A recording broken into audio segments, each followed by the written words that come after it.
আজ ছিল শুক্রবার, আর শুক্রবারের লাঞ্চের মেনুটা তো একটু স্পেশাল হতেই হবে, কারণ খাদ্যরসিক মানুষ বলে কথা। একদিন একটু স্পেশাল খাওয়াই লাগে। যার কারণে শুক্রবারের লাঞ্চের মেনুতে প্রথমেই ছিল ডিমের কোরমা। এই ধরনের একটা ডিমের কোরমা কিন্তু আমার খুবই পছন্দ। এর সাথে ছিল কাবাব, আর তার সাথে ছিল ভেরি ভেরি স্পেশাল আমার আম্মুর হাতের মিষ্টি রোস্ট।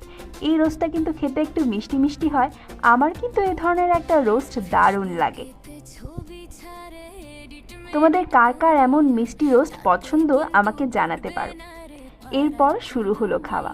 পোলাওটা ভেঙে নিলাম, এরপর নিলাম একটু মাংস ভেঙে। চিকেনটা ছিল প্রচণ্ড জুসি আর খুবই মজা।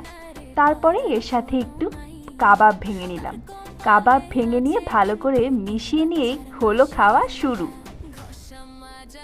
এরপর একটা গাছের কাঁচামরিচের খুব অভাব বোধ করি, যার কারণে একটা কাঁচামরিচ ভালো করে পোলাওয়ের সাথে ডলে নেই। এরপরে নিয়ে নিয়েছিলাম একটু লেবুর রস। লেবুর রস ছাড়া কিন্তু এই ধরনের খাবার জমে না। এরপর রোস্ট পোলাওয়ের আর জুড়ি কোথায়, এভাবেই হলো এক প্লেট খাওয়া শেষ।